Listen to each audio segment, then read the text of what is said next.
Greetings everybody and welcome back to the Sierra Tango space program. Last time I managed to get a satellite into orbit. Not necessarily the orbit I would have liked. In fact, now that I look at it, it's a near perfect polar orbit. Which, not a bad orbit. It's got a periapsis just over 100 kilometers and an apoapsis about 20 kilometers higher. But, well, it's not a bad orbit, but I need to do better. Alright? So I'm going to go ahead and go into the vehicle assembly building. Give it a second to load. I'm going to load up, if I can. Yeah, there is the Kerbnik 2. So I'm going to go ahead and load it. Now, this was the craft I used to get that probe into orbit. It's pretty good. It is not perfect. It has one particular imperfection that I need to sort out. But first off, I need to, let's see, where's my SAS modules? I'm looking for a regular SAS, not an advanced SAS. Surely there's a regular SAS module. There we go. But do I want that there?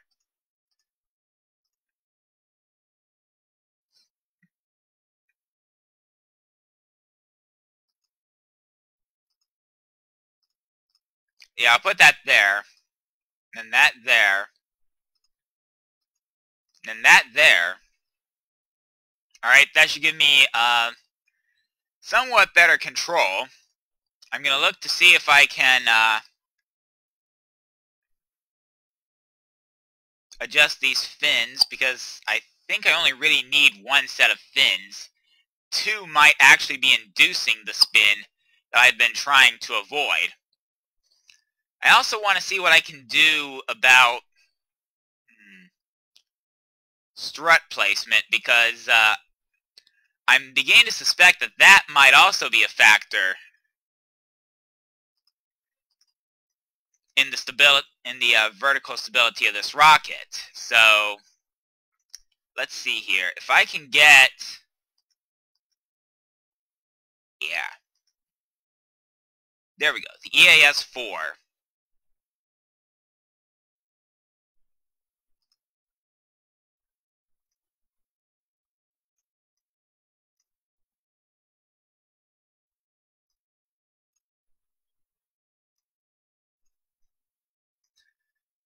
Where's my undo?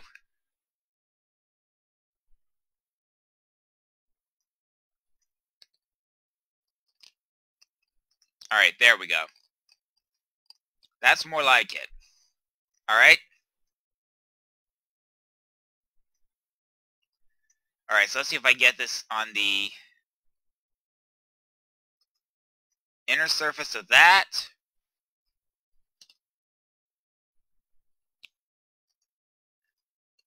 There we go. Now if I can follow suit on the bottom.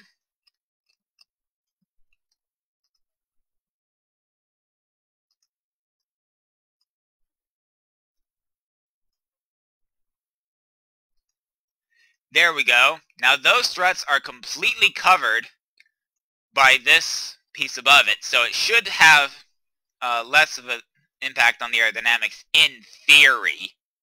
Of course, nothing's guaranteed. The other thing I need to do, first off, I'm going to check to make sure that I've got good staging. Alright? Let's see. That is that decoupler there. And that also deploys top of the nose cone. The bottom of the nose cone goes in the next stage. I have that engine there. But if I move that like so, you can actually see that decoupler is also that decoupler up there. And I think that's what was giving me fits last time, is that decoupler being there. So I'm actually going to put the engine in a separate stage so that when I activate the engine, it doesn't send the satellite potentially flying off. Alright? And with these improvements, I can go ahead and call this the Kerbnik 3, save it, and launch.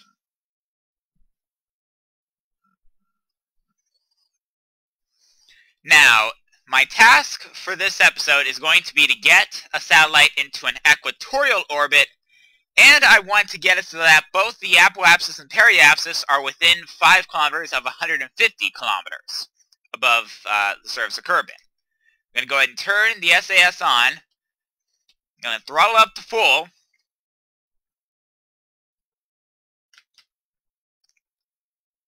And there we go. Liftoff. Alright, now I'm keeping a closer eye on the ball down here as opposed to the actual rocket itself, because my eyes can very easily deceive me if I look at the rocket as opposed to the ball down there. The ball is always reliable. Alright? So we'll let this get up to 10,000 meters before I begin making my gravity turn. This is not the most stable of rockets by the looks of it, because the SAS is definitely struggling to keep the spin under control, which means I'm probably going to have trouble myself. Alright. There we go. There's 10,000.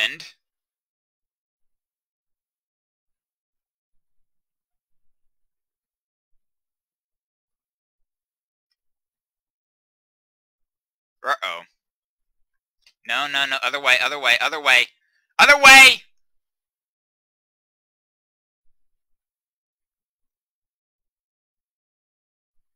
There we go. And see if we can hold it there with the SAS.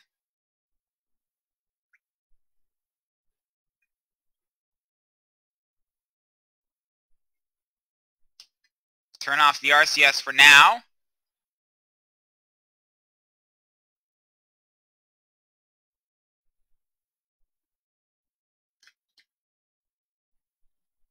Alright. Let those drop.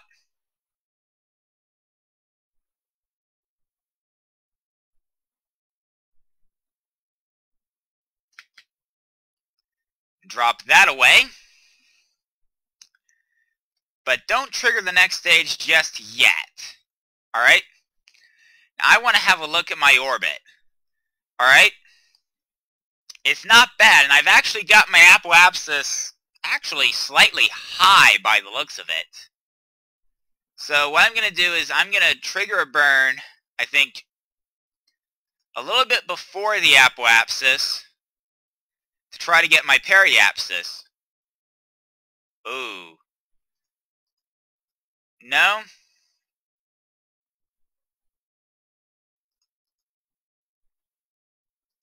Okay, let's add a maneuver there right at the apoapsis. Alright.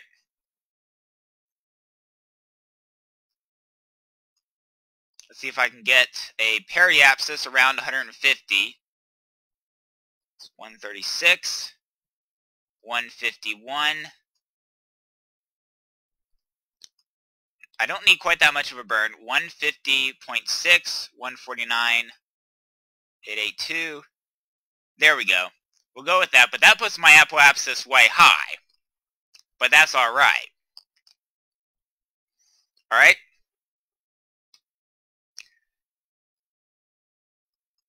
I think I focused on the wrong thing.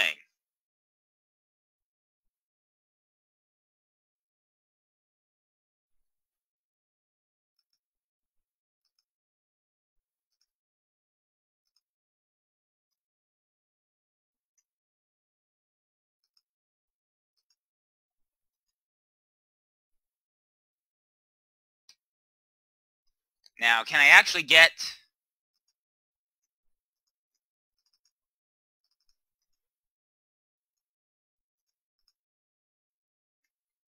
Okay. let's go to the Space Center and see if I can actually get my control onto the actual satellite before. Alright.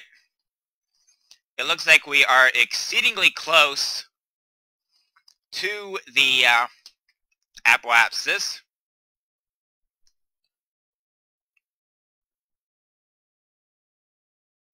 I do not have a stable craft. Uh-oh.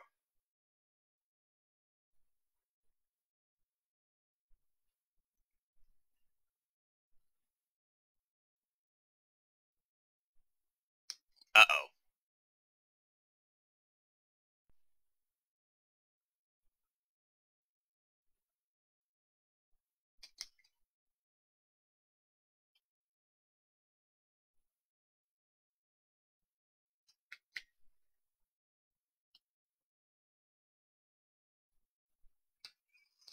Alright, now I need to build up my orbit. And that is pretty late burn.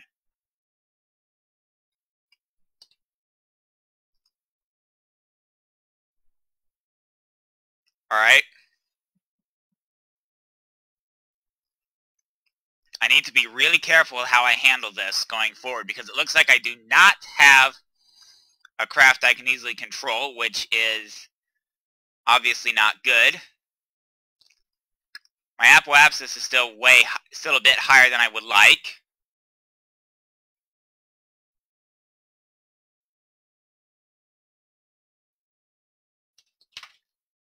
I'm only now forming a periapsis.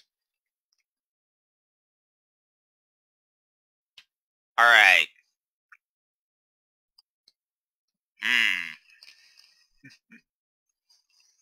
Alright. Well.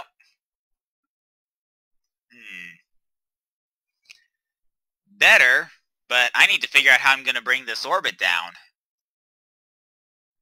Because I am not particularly equatorial. But first, let's see what I have. I might not have enough fuel to get my orbit right. I might barely be able to get my... I might barely be able...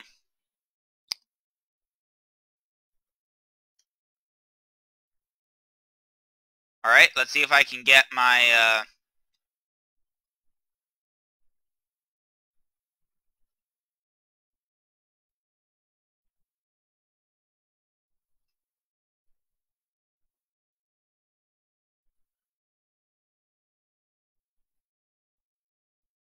craft to point retrograde. Close, but no cigar.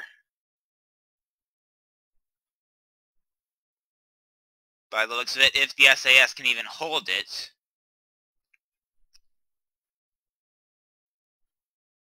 It actually can. Alright. So I'm going to see if it can hold that retrograde position until I get to the periapsis, because I need to do a retrograde burn to bring down the apoapsis. I shouldn't need too much of a burn to bring that down to about 150 kilometers.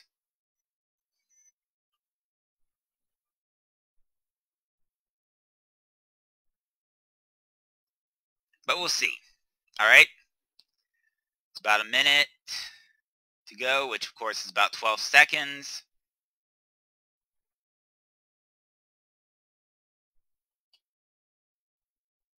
Ooh. It has drifted.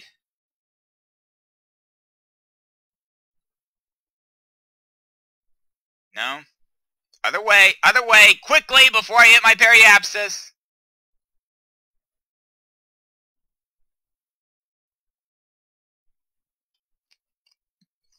Alright. Hold it. And try to bring down my apoapsis a bit. I shouldn't need too much throttle for this. I want that apoapsis at about 150. There we go. 149, 131. I'll take it. Check my fuel. I'm still really good on fuel, which is great. Alright. Now at this point, it's... let's see. Yeah, I'm going to go ahead and time warp up a bit. I'm going to slow down the time warp, I think, once I'm about 2 minutes or so mission time out.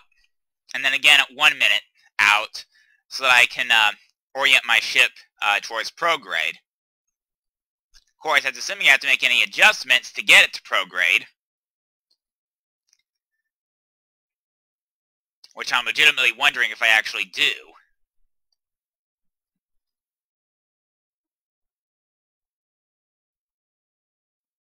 Alright, should I speed up a little bit more? Yeah, why not? Alright, 6, 5, 4. So slow down to 10x time warp until I get to 2 minutes.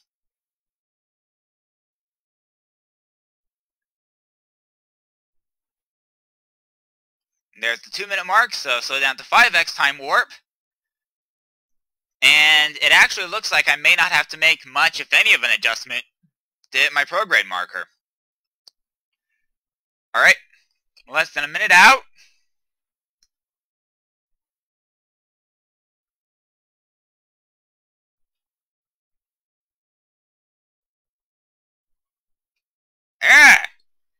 The adjustment I'm trying to make is not working. Come on. Get to the prograde marker. There we go. Turn on the SAS. Hope I nail it. Turn up the engines just a hair. 149. 150. Ah! Crud. Oh, looks like it's back to retrograde. With the tiniest of burns.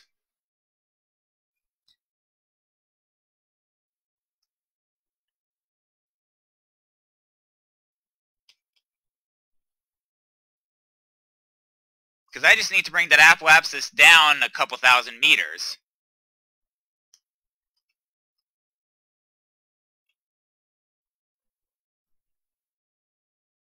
Okay.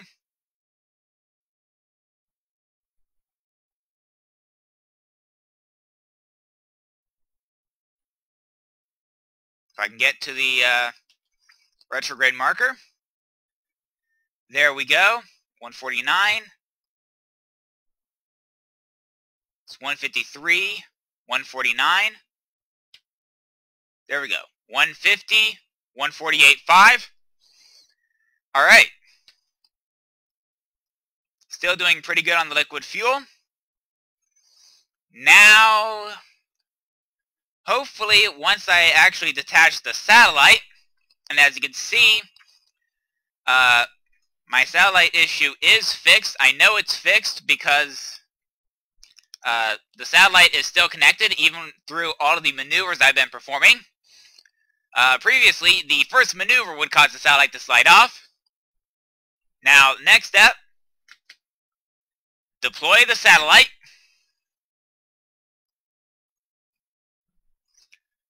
Alright. Now I have to decide how I'm going to get this to properly deorbit. And I think what I'm going to do is try to point it